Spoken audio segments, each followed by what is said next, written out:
ሰላም የተከበራችሁ የኢትዮ ታይምስ ቤተሰቦቻችን እንደምን ቆይታችኋል? ለሰዓቱ የተመረጡ አዳዲስ መረጃዎችን ይዘንላችሁ ቀርበናል። በቅድሚያም አርዕስተ ዜና። የበርካታ ዜጎችን ሕይወት እያመሳቀለ የሚገኝና በብዛት እየታየ ያለው የእገታ ወንጀል መብዛት አሳሳቢ ደረጃ ላይ መድረሱ ይታወቃል። ከሰሞኑ በኦሮሚያ ክልልም የተከሰተው ተመሳሳይ ወንጀል ነው። ለለቅሶ ወደ ገጠር ሄደው ሲመለሱ በታጣቂዎች የታገቱት የከንቲባው ባለቤት 10 ሚሊዮን ብር ተጠይቆባቸዋል ተብሏል። ዝርዝሩን አዘጋጅተናል። የቀድሞው የትግራይ ክልል ጊዜያዊ አስተዳደር አቶ ጌታቸው ረዳ ባሳለፍነው ሳምንት በፋና ቴሌቪዥን ባካሄዱት ቃለ ምልልስ ያነሷቸውን ጉዳዮች ተመልክቶ ከክልሉ የጸጥታና የሰላም ቢሮ ከፕሬዝዳንቱ ጽሕፈት ቤትና ከህወሓት በኩል ከፍተኛ ተቃውሞ ተሰንዝሮባቸዋል። ከፕሪቶሪያ ስምምነት ምስጢርን ለርካሽ አገልግሎት ከማዋልና ከፕሮፓጋንዳ ጋር እያያዙም አስተያየታቸውን ሰጥተዋል። ተጨማሪ አለን። የኢፌዴሪ መከላከያ ሰራዊት ኮሩ ለወራት ያሰለጠናቸውን የበታች ሹም አመራሮች ማስመረቁን ገልጿል። በስልጠና በእውቀትና ክህሎት የዳበረ ከዘመኑ ጋር የዘመነ በጠንካራ ስነ ልቦና አካሄድን መገንባት ማዘጋጀት እንደሚያስፈልግ የተገለጸ ሲሆን በስልጠና የተፈጠሩ አቅሞች ተልእኮዎችን በላቀ ብቃት ለመወጣት ያስቻሉ ናቸው ተብሏል። ሌላኛው መረጃችን ነው። የአማራ ፋኖ ብሔራዊ ኃይል አፋብኃ የአማራ ፋኖ ህዝባዊ ድርጅትና የመንግስት ኃይል ጥምር ጦር በጋራ በመሆን የመቅደላ ብርጌድን ለመደምሰስ ወደ ቦታው ቢጓዙም እንዳልተሳካላቸው የተነገረ ሲሆን እስካሁን በርካታ የሰብአዊና ቁሳዊ ኪሳራ ደርሶባቸዋል ተብሏል። የተማረኩ የጦር መሳሪያዎችና የሰራዊት አባላት መኖራቸውም ተመላክቷል። ዝርዝሩን አጠናቅረናል። የሱዳን ጦር በሰሜን ዳርፉር የሚገኘውን የአትሮን አካባቢ ስትራቴጂካዊ ስፍራ ከፓራሚሊታሪ ፈጣን ድጋፍ ሰጪ ኃይሎች RSF መልሶ መንጠቁ ተሰማ። በዓለም ላይ ካሉ አስከፊ ሰብአዊ ቀውሶች መካከል አንዱን የፈጠረውና ከኤፕሪል 2023 ጀምሮ እየተካሄደ ያለው የRSF እና የሱዳን ጦር በሺዎች የሚቆጠሩ ሰዎችን ለሞት እንደዳረገና በርካታ ሚሊዮኖችን ያፈናቀለ እንደሆነ ተነግሯል። ተጨማሪ አዘጋጅተናል። የሶማሊላንድ ፕሬዚዳንት ሀገራቸው ነጻነቷን ያወጀችበት 34ኛ ዓመት ክብረ በዓል ላይ ባደረጉት ንግግር ከ130 በላይ ለሚሆኑ ሀገራት ለሶማሊላንድ እውቅና እንዲሰጡ የሚጠይቅ ፕሬዚዳንታዊ ደብዳቤ በመላክ ጥሪ ማቅረባቸውን መግለጻቸው ተሰምቷል። ፕሬዚዳንቱ ኢትዮጵያን ጨምሮ ከሶማሊላንድ ጋር በወዳጅነት ላይ የተመሰረተ ግንኙነትና ትብብር ላላቸው ሀገሮች ምስጋናቸውን አቅርበዋል። ዝርዝሩን የምናስደምጣቸው ይሆናል። ውድ የኢትዮ ታይምስ ቤተሰቦቻችን እነዚህንና ሌሎችም ያልተሰሙ አዳዲስ መረጃዎችን ለማድመጥ ላይክ፣ ሼር፣ ሰብስክራይብ በማድረግና የቻናላችን ቤተሰብ በመሆን እስከ መጨረሻው ድረስ አብራችሁን እንድትቆዩ በአክብሮት እንጋብዛለን።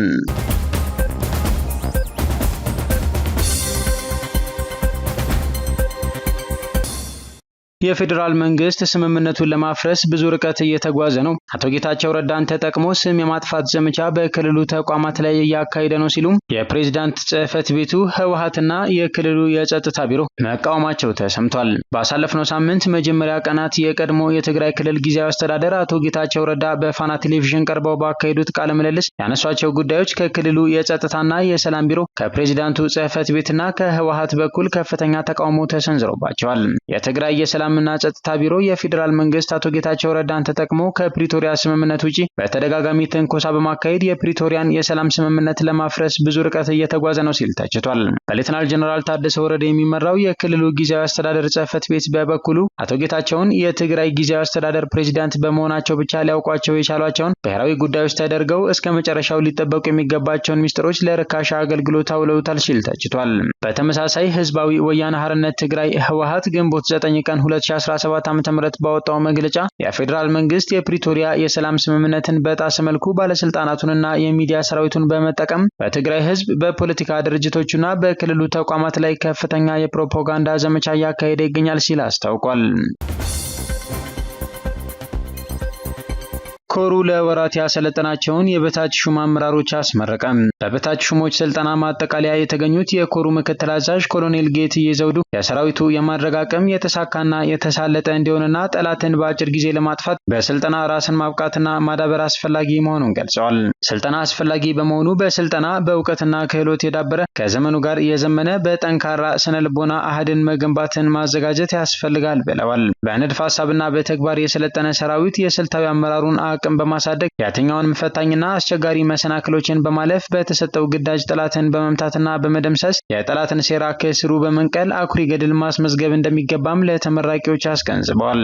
የኮሩ ዘመቻ ኃላፊ ኮሎኔል ታመነ ገብረ ማርያም በበኩላቸው ከግዳጅ ጎን ለጎን ሰልጣኞች የአመራርነት ዘይቤዎች፣ የወታደራዊ ባህልና ጨዋነት፣ የተለያዩ የተኩስና ንቅናቄ በንድፈ ሐሳብና በተግባር የወሰዱ መሆኑን ገልጸው አመርቂ የግዳጅ አፈጻጸም ለማስመዝገብ ተጨማሪ አቅም እንደሚፈጥርላቸው ተናግረዋል። የተያያዘ መረጃ በስልጠናዎቻችን የፈጠርናቸው አቅሞች ግዳጅና ተልዕኮዎቻችንን በላቀ ብቃት እንድንወጣ ያስቻሉ ናቸው ሲሉ የሰሜን ምዕራብ ዕዝ ምክትል አዛዥ ለውጊያ ድጋፍ አገልግሎት ሜጀር ጀነራል መሰለ በለጠ ተናገሩ። የዕዙ ማሰልጠኛ ማዕከል የአሰልጣኞችን አቅም ለማጎልበት ሲያካሂድ የቆየው የማመጣጠን ስልጠና በተጠናቀቀበት ዕለት ሜጀር ጀነራል መሰለ በለጠ ማሰልጠኛ ማዕከሉ የስልታዊ አመራሩን አቅም ለመገንባት ያከናወናቸው ተግባራት ውጤታማ ስለመሆናቸው በግዳጅ አፈጻጸም ወቅት ያገኘናቸው ስኬቶች ማሳያ ናቸው ብለዋል። ልምድና ተሞክሮን ከወታደራዊ ሳይንስና ጥበብ ጋር በማዋሃድ የሚፈጠር አቅም ማሰልጠኛ ማዕከሉ የሚያስቀምጣቸውን የስልጠና ግቦች ለማሳካት የላቀ ድርሻ እንዳለው ሜጀር ጀነራል መሰለ በለጠ ተናግረዋል። ዕዙ ጽንፈኛ ሲሉ የጠሩትን ኃይል ለመደምሰስ በማያቋርጥ ስምሪት ላይ ይገኛል ያሉት ሜጀር ጀነራል መሰለ በለጠ ማሰልጠኛ ማዕከሉ በግዳጅ ውስጥ ሆኖ የስልታዊ አመራሩንና የአሰልጣኙን አቅም መገንባት የሚያስችል አቅም ፈጥሯል። ይህም በቀጣይነት በኮርና በክፍለ ጦር የሰራዊቱን ሁለንተናዊ አቅም ለማሳደግ የሚያስችል በመሆኑ ወደፊትም ተጠናክሮ ሊቀጥል እንደሚገባ አሳስበዋል። በዕለቱም የስልታዊ አመራሩ የሁለተኛ ዙር ስልጠናን የሰሜን ምዕራብ ዕዝ ምክትል አዛዥ ለውጊያ ድጋፍ አገልግሎት ሜጀር ጀነራል መሰለ በለጠ በይፋ አስጀምረዋል። በኢትዮጵያ የውጭ ዜጎች በሊዝ የመሬት ባለይዞታ እንዲሆኑ የሚፈቅድ የአዋጅ ረቂቅ በነገው ዕለት ለፓርላማ ሊቀርብ ነው። የውጭ ዜጎች በኢትዮጵያ መሬትን በሊዝ በባለቤትነት መያዝ የሚያስችላቸው የአዋጅ ረቂቅ በነገው ዕለት ለሕዝብ ተወካዮች ምክር ቤት ሊቀርብ ነው። ኢትዮጵያዊ ዜግነት የሌላቸው ግለሰቦች በኢትዮጵያ መሬትን፣ የመኖሪያ ቤትን ወይም ተያያዥ ግንባታዎችን በባለቤትነት ለመያዝ ቢያንስ 150 ሺህ የአሜሪካ ዶላር ሊመድቡ እንደሚገባ በአዲሱ አዋጅ ተደንግጓል። የውጭ ዜጎች በኢትዮጵያ የማይንቀሳቀስ ንብረት ባለቤት ወይም ባለይዞታ የሚሆኑበትን አግባብ ለመደንገግ የወጣው ይህንን አዋጅ የሚኒስትሮች ምክር ቤት ተወያይቶ ለፓርላማ የመራው ከ2 ሳምንት በፊት ነበር። አዋጁ የተዘጋጀው የውጭ ዜጎች በኢትዮጵያ የመኖሪያ ቤት ባለቤት የሚሆኑበት ወይም ለመኖሪያ ቤት ግንባታ የሚውል መሬት የሚያገኙበትን ህጋዊ አሰራር ለመዘርጋት እንደሆነ በመግቢያው ላይ ሰፍሯል። መኖሪያ ቤት ማለት ለግለሰብ ወይም ለቤተሰብ መኖሪያነት የሚያገለግል ለንግድ ዓላማ ማዋል የማይፈቀድ ቤት እንደሆነ በአዋጅ ረቂቁ የትርጓሜ ክፍል ላይ ተቀምጧል። ሆኖም ይህን መሰሉን ቤት ለመኖሪያነት ዓላማ የማከራየት መብት የተጠበቀ መሆኑን አዋጁ አመላክቷል። በውጭ ዜጋ በሊዝ ባለይዞታነት ወይም ባለቤትነት የሚያዝ መሬት ወይም የመኖሪያ ቤት የማይንቀሳቀስ ንብረት ተደርጎ እንደሚወሰድ የአዲሱ አዋጅ የትርጓሜ ክፍል ያብራራል። ይኸው ክፍል ሊዝን የሚተረጉመው አግባብነት ባለው ህግ መሰረት በጊዜ በተገደበ ውል ለመኖሪያ ቤት ግንባታ ዓላማ የሚውል የከተማ ወይም የገጠር መሬት የሚገኝበት የመሬት ይዞታ ስሪት ነው በሚል ነው። የአማራ ፋኖ ብሔራዊ ኃይል አፋባሃ የሜጀር ጀነራል ውባንተ አባተ አንደኛ ኮር ጉና ክፍለ ጦር መቅደላ ብርጌድ ድል መቀዳጀቱ ተገለጸ። የአማራ ፋኖ ህዝባዊ ድርጅትና የመንግስት ጥምር ጦር በጋራ በመሆን የመቅደላ ብርጌድን ለመደምሰስ ወደ ቦታው ቢጓዙም በተወሰደባቸው አጸፋዊ እርምጃ 2 ምርኮኛና 4 ክላሽንኮቭ መሳሪያ ምርኮ ተደርጓል ተብሏል። ከቀኑ 9 ሰዓት የጀመረው ውጊያ አሁንም የቀጠለ ሲሆን የገባው ኃይል ከፍተኛ የሆነ ምት ማስተናገዱ ተነግሯል። በ3 አቅጣጫ ተከቦም መግቢያና መውጫ በማጣቱ ከፍተኛ የሆነ ሰብአዊና ቁሳዊ ኪሳራ አስተናግዷል ነው የተባለው። መረጃው የዓለም አቀፍ ፋኖ ሚዲያ ነው። ለለቅሶ ገጠር ሄደው ሲመለሱ በታጣቂዎች የታገቱት የከንቲባው ባለቤት 10 ሚሊዮን ብር ተጠየቀባቸው ተባለ። አሁን የእገታ ወንጀሎች በአይነታቸውና በመጠናቸው እየሰፉ ከመምጣታቸው አንጻር እንዲሁም በሚዲያዎች በየቀኑ እየተሰሙ በመሆኑ ህብረተሰቡ ተላምዷቸዋል። ይሁንና የበርካታ ዜጎችን ህይወት እያመሰቃቀለ ይገኛል።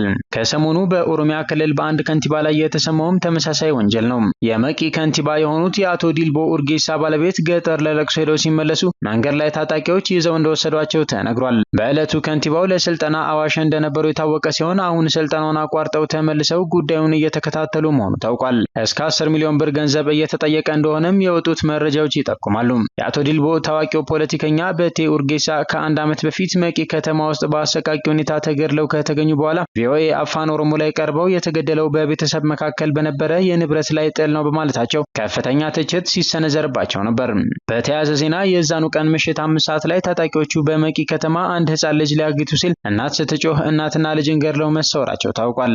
መረጃውን የዘገበው መሰረት ሚዲያ አነጋገርኳቸው ያላቸው የከተማው ነዋሪዎች ታጣቂዎቹ የኦሮሞ ነጻነት ሰራዊት መንግስት ኦነግ ሸኔ የሚለው አባላት ናቸው ብለው እንደሚገምቱ ተናግረዋል ብሏል። በማይናማር ታጣቂዎች እጅ የነበሩ 477 ኢትዮጵያውያን ወደ ሀገር ተመለሱ። ባለፉት 2 ሳምንታት ውስጥ በማይናማር ታጣቂዎች እጅ የነበሩ 477 ኢትዮጵያውያን ወደ ሀገር መመለሳቸውን የቤተሰቦች ኮሚቴና ተመላሾች ተናገሩ። በአካባቢው የሚገኙ መንግስታዊ ያልሆኑ ድርጅቶች ለቀሪዎቹ 300 ገደማ ኢትዮጵያውያን የአውሮፕላን ትኬት የመግዛት አቅም እንደሌላቸው በመግለጻቸው ቀሪዎቹ ተጎጂዎች መቼና እንዴት ሊመለሱ እንደሚችሉ እስካሁን እንዳልታወቀ ተገልጿል። ከየካቲት ጀምሮ ለ3 ወራት ዴሞክራቲክ ካረን ቤኔቮለንት አርሚ ዲኬቢኤ እና ቦርደር ጋርድ ፎርስ ቢጂኤፍ በተባሉ ሁለት ታጣቂዎች እጅ የቆዩት ኢትዮጵያውያን ወደ ሀገር መመለስ የጀመሩት ከ2 ሳምንታት በፊት ሚያዝያ 29 ቀን 2017 ዓ.ም ነበር። ታይላንድ ውስጥ ጥሩ ክፍያ ያለው ስራ እንደሚያገኙ ቃል ተገብቶላቸው ከሀገር የወጡት ኢትዮጵያውያን በታጣቂዎች እጅ ከመውደቃቸው አስቀድሞ የሳይበር ወንጀል በሚፈጸምባቸው ካምፖች ውስጥ ለግዳጅ ሰራተኝነትና ስቃይ ተዳርገው ነበር። ካምፖች የሚገኙባቸውን አካባቢዎች የሚቆጣጠሩ ታጣቂዎች የካቲት ወር ላይ ተጎጂዎችን ማስወጣት የጀመሩ ሲሆን የተወሰኑ ኢትዮጵያውያን ደግሞ አምፀው በመውጣት በታጣቂዎች እጅ ገብተዋል። ሁለቱ ታጣቂዎች ኢትዮጵያውያኑን ጨምሮ ያስወጧቸውን የተለያዩ ሀገር ዜጎች በተለያዩ ጊዜያዊ መጠለያዎች ውስጥ አስቀምጠዋል። 3 ወራትን በመጠለያዎቹ ውስጥ ከቆዩት 751 ኢትዮጵያውያን መካከል ከግማሽ በላዩ በ2 ሳምንት ውስጥ የተመለሱት በህንድ ኒው ዴልሂ በሚገኘው ኤምባሲ የሀገሪቱን ዜጎች ምልሰት የሚያሳልጥ ተወካይ ወደ ታይላንድ መላኩን ተከትሎ ነው። ኢትዮጵያውያኑ ጉዟቸውን የሚጀምሩት በማይናማር ከሚገኙት መጠለያዎች ወጥተው ወደ አጎራባቿ ታይላንድ በመሻገር ነው። ወደ ታይላንድ ከገቡ በኋላ ደግሞ አየር ማረፊያ ወደሚገኝባት ዋና ከተማዋ ባንኮክ በባስ ይጓዛሉ። ለዚህ ጉዞ በአንድ ሰው 1100 የአሜሪካ ዶላር ገደማ የሚያስፈልግ ሲሆን ይህንን ወጪ የሸፈነው የኢትዮጵያ መንግስት ነው። በዚህ መንገድ ከሚያዝያ 29 ቀን እስከ ባለፈው ሳምንት ቅዳሜ ግንቦት 9 ቀን 2017 ዓ.ም ድረስ 477 ኢትዮጵያውያን መመለሳቸውን የቤተሰቦች ኮሚቴ ሰብሳቢ ወይዘሮ አበበች ሲመልና ተመላሾች ተናግረዋል። በመጠለያ የሚገኙ ኢትዮጵያውያን አስተባባሪና ከተመላሾች አንዱ የሆነው አዳነ ፍቅሬ እንደሚናገረው አሁን ከተመለሱት ተጎጂዎች መካከል 360 ገደማው ጊዜው ከ1 ዓመት ያላለፈ መመለሻ የአውሮፕላን ትኬት የነበራቸው ናቸው። 120 የሚጠጉት ቀሪዎቹ ኢትዮጵያውያን ደግሞ ጊዜው ያለፈበት ወይም ባመጧቸው ድላሎች የትኬቱ ገንዘብ ተመላሽ ሪፈንድ የተደረገባቸው ናቸው። እነዚህ ኢትዮጵያውያን የመመለሻ ትኬት የተቆረጠላቸው ታይላንድ ውስጥ በሚገኙ መንግስታዊ ያልሆኑ ድርጅቶች እንደሆነ አዳንና ወይዘሮ አበበች ተናግረዋል። ኢትዮጵያውያኑን ለመመለስ ገንዘብ እያሰባሰቡ የነበሩ መንግስታዊ ያልሆኑ ድርጅቶች ብዙ ትኬቶችን ቀጥታ ከኢትዮጵያ አየር መንገድ ሲገዙ 20 በመቶ ቅናሽ እንደሚያገኙ እንደተገለጸላቸው ከዚህ ቀደም ተናግረው ነበር። መንግስታዊ ያልሆኑ ድርጅቶች ምንጮች ትኬት ለሌላቸው ለሁሉም ኢትዮጵያውያን የአውሮፕላን ትኬት ለመቁረጥ የሚያስችል ገንዘብ እንደሌላቸውም ገልጸው ነበር። ይህ የገንዘብ እጥረት አሁንም በታጣቂዎች መጠለያ ውስጥ ባሉት ኢትዮጵያውያን የመመለስ ጉዳይ ላይ ስጋት መፍጠሩን አዳንና ወይዘሮ አበበች ገልጸዋል። ወይዘሮ አበበች ትኬት ሪፈንድ የተደረገባቸው ልጆች በጣም ብዛት አላቸው። እነሱን ማጓጓዝ ላይ የኢትዮጵያን መንግስት ሊረዱ ቃል የገቡ ኤንጂኦዎች ትንሽ የማፈግፈግ ነገር ይታያል። አንዳንዴ 100 ሰው ነው 50 ነው የምንችለው በጀት የለንም ይላሉ በማለት ተናግረዋል። የወላጆች ኮሚቴ ተወካዮች ከውጭ ጉዳይ ሚኒስቴር አመራሮች ጋር በነበራቸው ውይይት ኤንጂኦ አልሸፍንም የሚል ከሆነ ለመንግስታችን አቅርበን እናደርጋለን እንጂ ማናቸውም መጠለያ ካምፕ ውስጥ አይቀሩም የሚል ምላሽ እንዳገኙም ገልጸዋል። ከዚህ ምላሽ ውጪ ቀሪዎቹ ኢትዮጵያውያን እንዴትና መቼ እንደሚመለሱ እስካሁን አለመታወቁንም ያክላሉ። ወይዘሮ አበበች ታይላንድ ውስጥ በተወካይነት የተመደበው ሰው ልጆቹን ከቅዳሜ በኋላ አቆያለሁ ትኬት ቁረጡ ይላቸዋል። አብዛኞቹ ደግሞ ትኬት የመቁረጥ አቅም የሌላቸው ከክፍለ ሀገር የመጡ እዛ መሆናቸውን እንኳ ቤተሰቦቻቸው የማያውቁ የሚረዳቸው የሌላቸው ልጆች ናቸው ሲሉ ስጋታቸውን ይገልጻሉ። በማይናማር የሚገኙት ኢትዮጵያውያን አስተባባሪ አዳንም ቀሪዎቹ ተጎጂዎች የሚመለሱበትን መንገድ በተመለከተ የተስፋ ጭላንጭል እየታየ አይደለም ሲል ስጋቱን ይጋራል። መንግስት አንድ ተወካይ ልኮ ሂደቱን ጀምሮ እኛን ወደ ሀገር ለመመለስ 3 ወር ፈጅቶበታል። አሁን ደግሞ ለተቀሩት ልጆች መመለሻ በጀት የለም፣ ኤንጂኦዎች በጀት የላቸውም የሚል ምክንያት እየሰጠ ነው ይላል። በታይላንድ የሚገኘው ተወካይ ይመለሳል የሚል ስጋት መኖሩንም ያክላል። አዳን እንደሚያስረዳው የኢትዮጵያውያኑ ስጋት የሚመነጨው ወደ ሀገር የሚመለሱበት መንገድ ባለመታወቁ ብቻ ሳይሆን የሚቆዩበት መጠለያ ውስጥ ካሉት ችግሮች ጋር በተያያዘ ነው። መጠለያዎቹ ንጽህና የጎደላቸው እንዲሁም የሚያገኙት ምግብ ከኢትዮጵያውያኑ ባህል ጋር የሚቃረን መሆኑን ይገልጻል። ተጎጂዎቹ የሚተኙት በመጠለያው ህንፃ ሴራሚክ ወለል ላይ መሆኑን የሚናገረው አዳነ በርካታ ኢትዮጵያውያን ለቆዳ በሽታ መጋለጣቸውን ያስረዳል። ኃይለኛ ሙቀት ያለበት አካባቢ ከመሆኑ የተነሳ እባብ አለ። 3 ጊዜ የምንቀመጥበት ስፍራ ላይ እባብ አግኝተናል ይላል። አካባቢው ጦርነት ያለበት እንዲሁም ታጣቂዎች የሚንቀሳቀሱበት ከመሆኑም ጋር በተያያዘ የእገታ ስጋት መኖሩን ይናገራል። ከዚህ ቀደም ታግቶ አንድ ተጎጂ የታገተበት አጋጣሚ እንደነበረም ይጠቅሳል። አንድ ልጅ ታሞ መድኃኒት ለመግዛት በወታደር ታጅቦ በወጣበት አጋጣሚ ሌላ ቢጂኤፍ የሚባል አማጺ አግተው ወስደውት በብዙ ችግር ነው ተለቆ የመጣው ሲል በአካባቢው ያለው ኢትዮጵያውያንን አግቶ ለግዳጅ ሰራተኝነት የመሸጥ ልምድ የፈጠረውን ስጋት ገልጿል። የሶማሊላንድ ፕሬዚዳንት ከ130 በላይ ለሚሆኑ ሀገራት ለሶማሊላንድ እውቅና እንዲሰጡ ጠየቁ። የሶማሊላንድ ፕሬዚዳንት አብዱራህማን መሐመድ አብዱላሂ ኢሮ ከ130 በላይ ለሚሆኑ ሀገራት ለሶማሊላንድ እውቅና እንዲሰጡ ጥሪ ማቅረባቸውን ገለጹ። ሶማሊላንድ ነጻነቷን ያወጀችበት 34ኛ ዓመት ክብረ በዓል ላይ ንግግር ያደረጉት ፕሬዚዳንቱ ጠቅላይ ሚኒስትሮችን፣ ነገስታትንና አሚሮችን ጨምሮ ከ130 በላይ ለሚሆኑ ሀገራት ለሶማሊላንድ እውቅና እንዲሰጡ የሚጠይቅ የፕሬዚዳንታዊ ደብዳቤዎችን መላካቸውን ተናግረዋል። ክብረ በዓሉ ላይ ለዓለም አቀፉ ማህበረሰብ ለሶማሊላንድ የሀገርነት እውቅና እንዲሰጥ በድጋሚ ጠንካራ ጥሪ አቅርበዋል። ፕሬዚዳንት ኢሮ ኢትዮጵያን፣ የተባበሩት አረብ ኤሚሬትስን፣ ዩናይትድ ኪንግደም፣ አሜሪካ፣ ጅቡቲ፣ ታይዋን፣ ቱርክና ኬንያን ጨምሮ ከሶማሊላንድ ጋር በወዳጅነት ላይ የተመሰረተ ግንኙነትና ትብብር ላላቸው ሀገሮች ምስጋናቸውን አቅርበዋል። የሶማሊላንድ የውጭ ጉዳይ ፖሊሲ በሰላም፣ በጋራ መከባበርና በገንቢ አጋርነት መርሆች ላይ የተመሰረተ መሆኑን አረጋግጠው በአፍሪካ ቀንድና በቀይ ባህር ላይ ብልጽግናን በማጎልበትና በቀጠናዊ ደህንነት ውስጥ ወሳኝ ሚና ለመጫወት ዝግጁ ነን ብለዋል። የሱዳን ጦር በሰሜን ዳርፉር የሚገኘውን ስትራቴጂካዊ ስፍራ ከአርኤስኤፍ መልሶ መንጠቁ ተሰማ። የሱዳን ጦር በሰሜን ዳርፉር የሚገኘውን የአትሩን አካባቢ ከፓራሚሊታሪ ፈጣን ድጋፍ ሰጪ ኃይሎች አርኤስኤፍ መልሶ መያዙን የአካባቢው ባለስልጣናት አስታውቀዋል። የዳርፉር ገዥ ሚኒ አርኮ ሚናዊ የሱዳን ጦር ኃይሎችና ጥምር ኃይሎች ስትራቴጂክ የሆነውን የአትሩን አካባቢ አርኤስኤፍ ሚሊሻ በማላቀቅ ትልቅ ድሎችን አስመዝግበዋል ሲሉ የዳርፉር ገዥ ሚኒ አርኮ ሚናዊ በፌስቡክ ገጻቸው ላይ አስፍረዋል። የጋራ ኃይሉ የአትሩን አካባቢ አሁን በሰራዊቱ ቁጥጥር ስር መሆኑን የሚያረጋግጥ መግለጫ አውጥቷል። የመከላከያ ቡድኑ በአርኤስኤፍ አባላትና በመሳሪያዎቹ ላይ ከባድ ኪሳራ ደርሶበታል ብሏል። በመግለጫው ላይ ከአርኤስኤፍ ምንም አይነት አፋጣኝ የማስተባበያ መግለጫ አልተሰጠም። የአትሩን ስትራቴጂካዊ ጠቀሜታ በሰሜን ዳርፉር በስተሰሜን ካለው ስፍራ የሚያገናኘው ወሳኝ መንገድና ሱዳንን ከግብጽ፣ ሊቢያና ቻድ ጋር ወደሚያገናኘው ድንበር የሚዘልቅ መስመር ነው። አማጺ ቡድኑ ሚያዝያ 9 ቀን ከሰራዊት ኃይሎች ጋር በተፈጠረ ግጭት አካባቢውን ይዟል። ከኤፕሪል 2023 ጀምሮ አርኤስኤፍ ከጦር ኃይሉ ጋር ሱዳንን ለመቆጣጠር እየተዋጋ ሲሆን በሺዎች የሚቆጠሩ ሰዎችን ሞት አስከትሏል። በዓለም ላይ ካሉት አስከፊ ሰብአዊ ቀውሶች መካከል አንዱን ፈጥሯል። ከ20 ሺህ በላይ ሰዎች ሲገደሉ 15 ሚሊዮን ደግሞ መፈናቀላቸውን የተባበሩት መንግስታት ድርጅትና የአካባቢው ባለስልጣናት አስታውቀዋል። በአሜሪካ ምሁራን የተደረገ ጥናት ግን የሟቾችን ቁጥር ወደ 130 ሺህ ያደርሰዋል። በአጥፍቶ ጠፊ ጥቃት በርካታ ሰዎች ህይወታቸው ማለፋቸው ተሰማ። በሶማሊያ ዋና ከተማ ሞቃዲሾ በሚገኘው የጦር ሰራዊት ምልመላ ማዕከል ላይ እሁድ ዕለት በደረሰ የአጥፍቶ ጠፊ የቦምብ ጥቃት ቢያንስ 13 ሰዎች ተገድለዋል ተብሏል። የዓይን እማኞች እንደገለጹት ጥቃቱ ከዳማኒዮ የጦር ሰፈር ውጪ በሚገኙ ወጣት ምልምሎች ላይ ያነጣጠረ ነበር። ፍንዳታውን ተከትሎ በርካታ ሰዎች የቆሰሉ ሲሆን እስካሁን ድረስ ጥቃቱን የፈጸመው አካል በግልጽ አልታወቀም ተብሏል። ይህ ጥቃት በ2023 በተመሳሳይ ቦታ አቅራቢያ የደረሰውንና 25 ወታደሮች የሞቱበትን ጥቃት ያስታውሳል።